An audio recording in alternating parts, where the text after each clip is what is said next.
Hi, and welcome back to part 3 of our 3-part lecture series on ethics, medical practice management, and medical legal issues. I'm Josh Lumbley.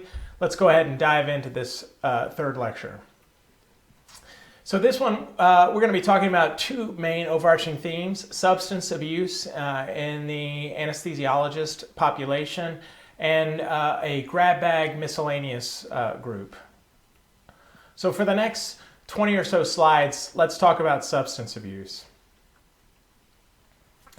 Which statement below is true of drug addiction?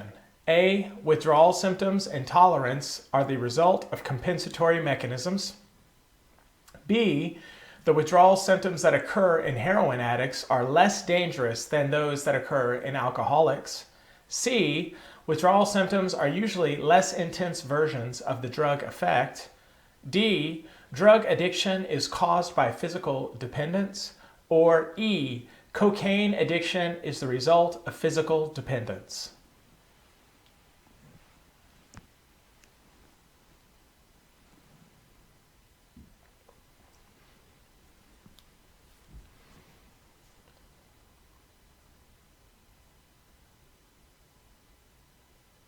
And the answer here is A. Withdrawal symptoms and tolerance are the result of compensatory mechanisms.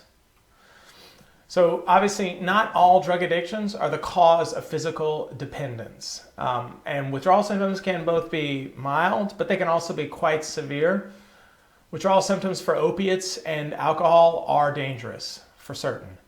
Withdrawal symptoms and tolerance are both the result of physiologic compensatory mechanisms. That is the correct answer.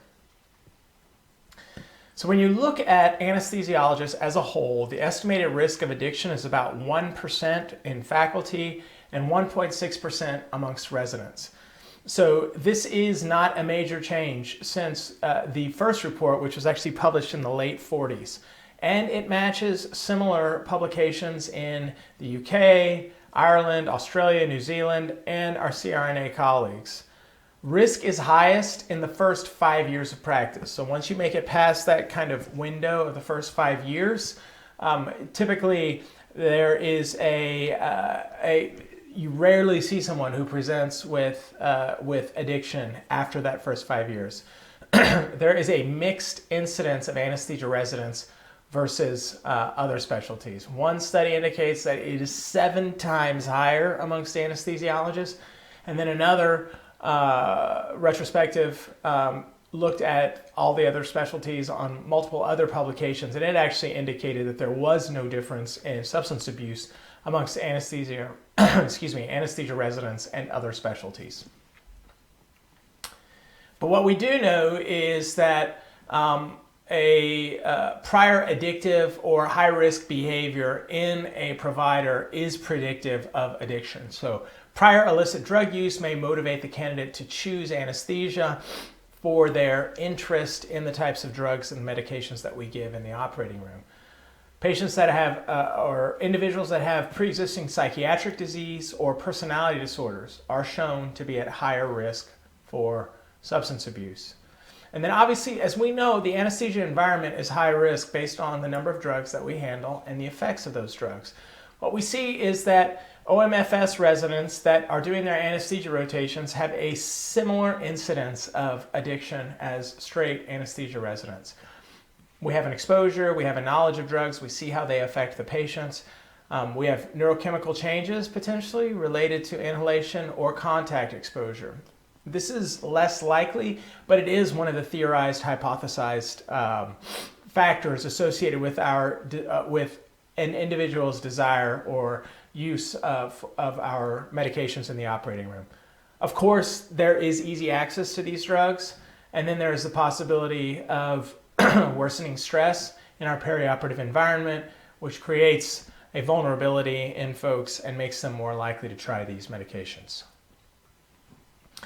So the pattern of abuse is different in anesthesia. So we have a 2.5 times rate of enrollment in recovery programs versus average treatment centers for other specialties. So what we see is while there is Pretty similar use across the board. One study does say 7 times greater. So regardless, the number of folks, anesthesiologists are disproportionately represented in substance centers versus the other, all of our other physician colleagues. Most commonly abused drug is opioids. On admission to addiction treatment center, opioids, the 2 biggest ones are fentanyl and sufentanil. Less commonly, propofol, ketamine, benzos, thiopentol, nitrous, and inhalational agents. It's also important to know that the recidivism rate is significant, and unfortunately, the mortality rate associated with those that do use again is quite high. So the non-anesthesiologist, the progression is fairly common. It starts at alcohol, it goes to marijuana, it goes to cocaine, whereas anesthesiology, it is, you kind of bounce straight into the hard stuff, into fentanyl and sufentanil, into our opiates. There's a higher incidence of addiction to our anesthesia-specific drugs. Not as much to alcohol, not as much to marijuana or cocaine as opposed to the lay population. But like I said, you see an immediate jump into the hard stuff. Lower or equal incidence to other recreational drugs, very similar to our physician colleagues. What we do see is that 18% of academic anesthesia programs reported at least 1 instance of propofol use. And unfortunately, this is the one that's really needs to be emphasized. Over 1/4 of all cases present with death, not with diversion or anything like that. 1/4 of our cases of drug use present with death of the provider. Anesthesiologists are overrepresented as compared to other specialties, of course, because of our access to these drugs. And amongst physicians, anesthesiologists have the highest addiction-related mortality risk and suicide rate across the board.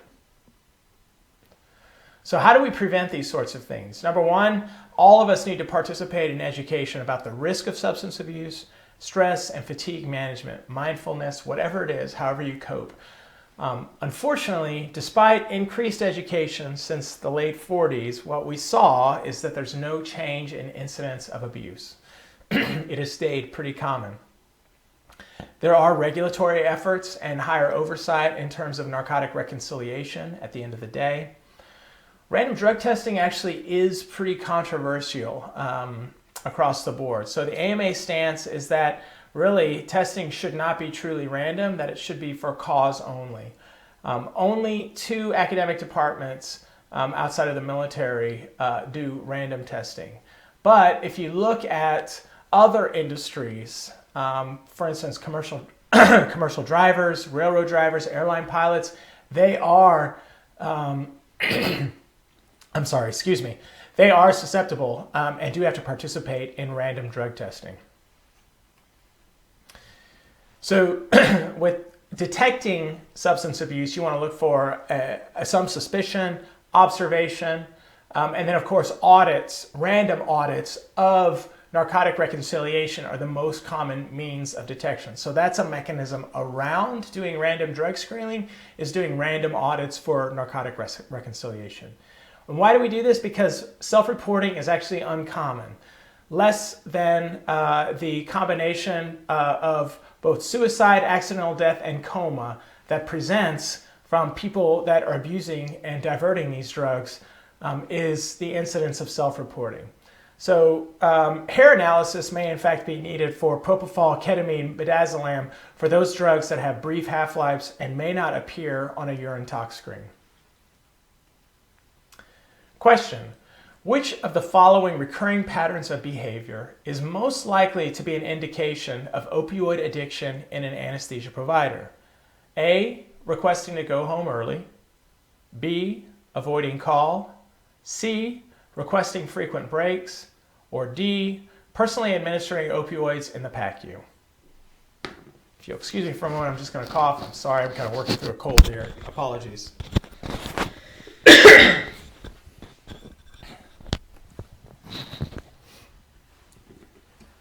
And the answer here is C, requesting frequent breaks.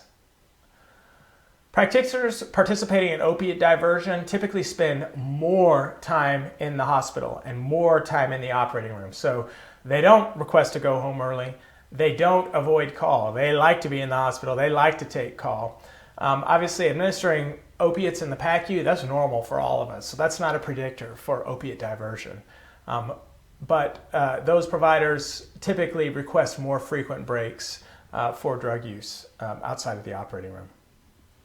So what are some of the observed changes that you can see? Number one, these folks become withdrawn from family, friends, anything that they take pleasure in. They do have pretty significant mood swings, depression, and then punctuated by periods of euphoria during the time of use.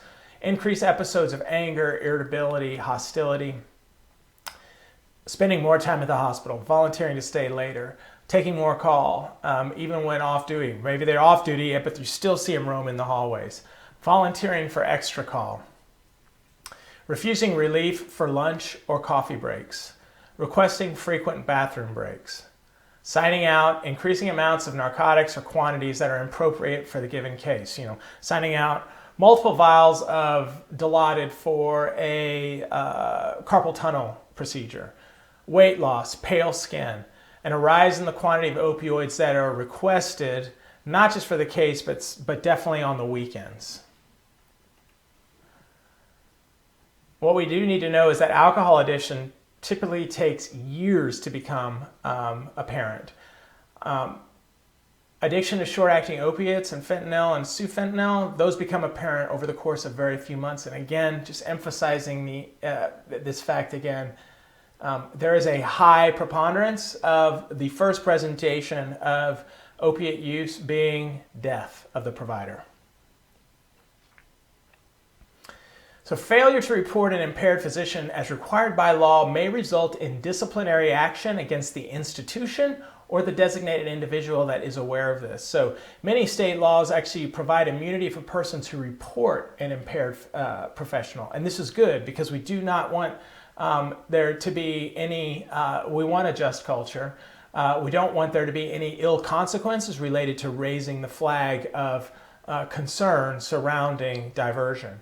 So in Colorado, addiction to alcohol or drugs is classified as unprofessional conduct and has to be reported to the licensing board. And this is pretty consistent across all state medical licensing boards.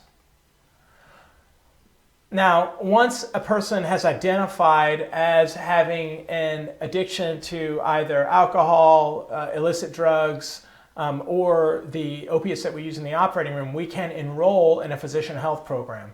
So typically, you have to be voluntarily enroll in physician health programs with very frequent observation and follow-up of providers that have enrolled in this.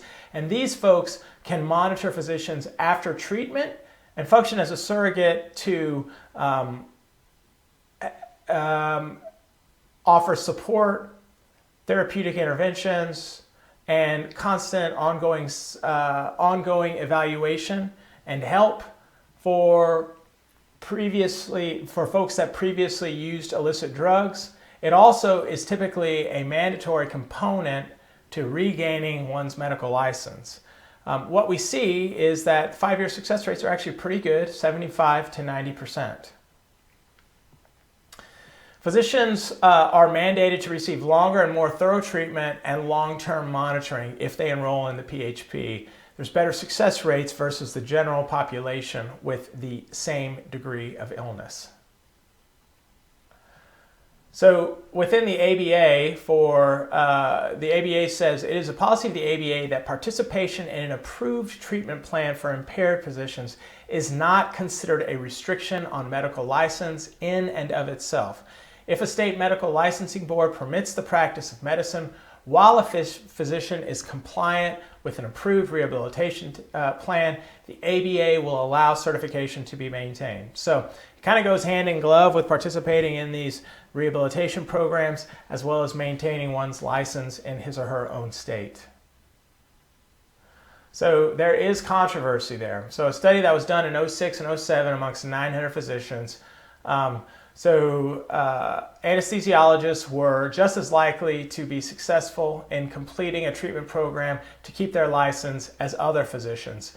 Unfortunately, the primary differences were in the abused drug, opioid versus alcohol. And what we saw, of course, what we know with anesthesiologists because of our access to opioids is there is a elevated use of that versus other medical specialties, and therefore we kind of, like I said, jump straight to the hard stuff. We don't go alcohol, then marijuana, cocaine, then to opiates. Unfortunately, the death rate attributed to recidivism amongst anesthesiologists is quite high. Residents and relapse. Less than 50% of anesthesiology residents who attempt to return to anesthesiology following treatment for an opiate disorder are successful. So, and again, 25 and again, this is the really, really important part to take home. 25% of anesthesiology residents who relapse on parenteral opioids die as a result of their relapse, which is why a lot of folks have suggested a one-strike policy. It's a patient safety issue, but it's also an anesthesiology resident issue in these authors' minds, which is, should we knowingly allow folks come back when there's a less than 50% of them are successful in in avoiding relapsing, and of those that do relapse, over 25% of them, or approximately 25% of them, die on account of it. All right, heavy subject. So some more heavy subjects coming up in the next 5 slides, but a totally different subject. So this is a miscellaneous potpourri of things related to practice management that I wanted to present that may or may not present on the exam, but are very important for you as you make your transition to practice. Advanced directives and do not resuscitate. So guidance on DNR emphasizes the importance of communication between the patient liaison perhaps, the surgical team, and the anesthesia team. So if there is, before we take a patient back to the operating room and they have a DNR, we're going to go back to the operating room, we need to clarify with the patient or the patient's liaison what that patient wants us to do in the operating room. So do we want to totally suspend the do not resuscitate order and give full effort at resuscitation if the patient codes in the operating room?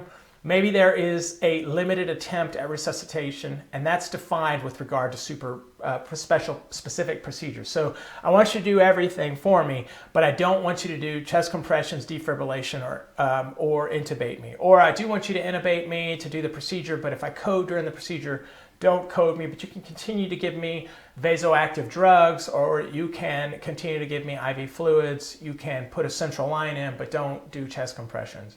And then the last one is limited attempt at resuscitation, defined with regard to patient goals and values.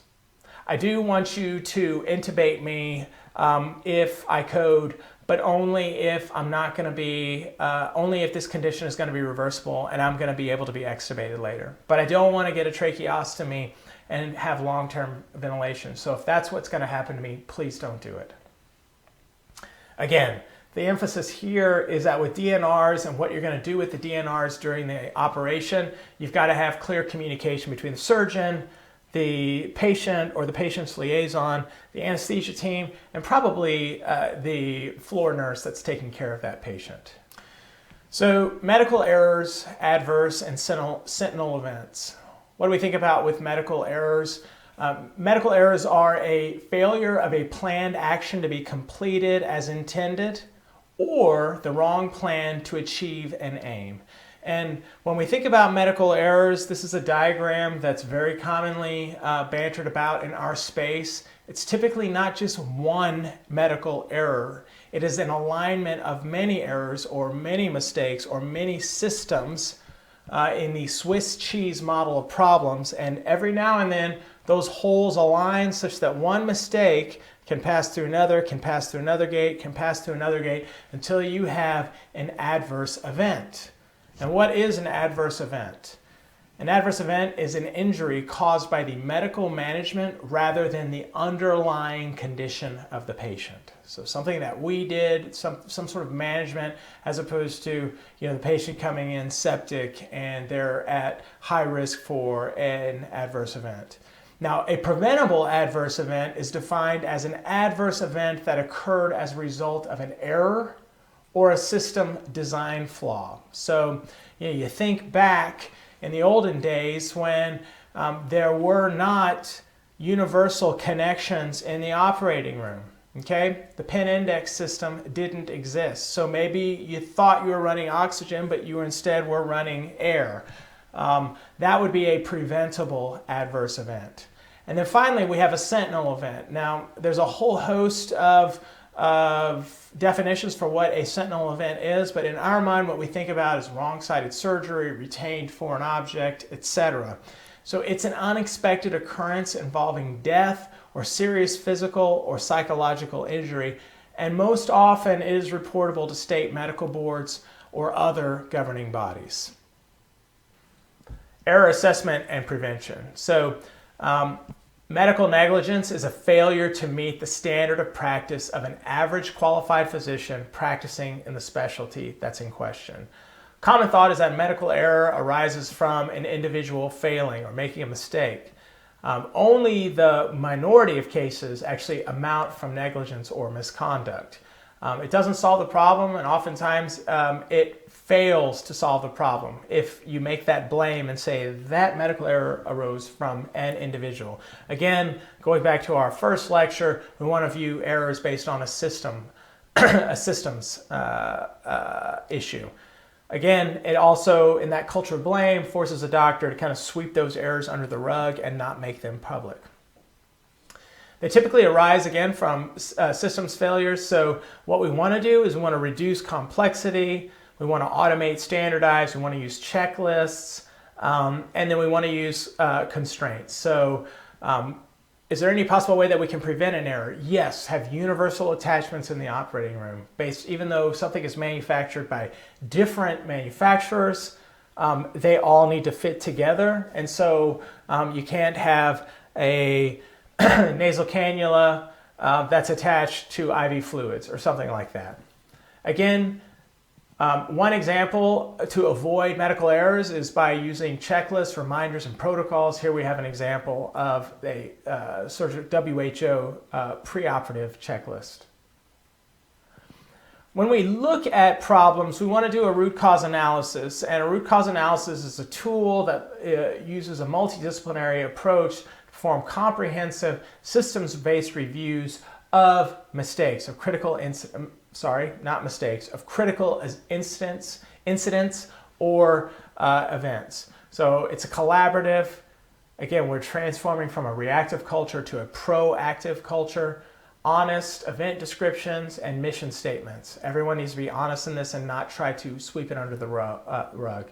You can use a lot of different tools to do a root cause analysis: brainstorming, failure mode effect analysis, a fishbone diagram, value stream mapping. You maybe do a 5 why analysis. So 5 why is you ask why 5 times. So we did a wrong-sided surgery. Why did we do a wrong-sided surgery? Because I was rushed. Why were you rushed? Because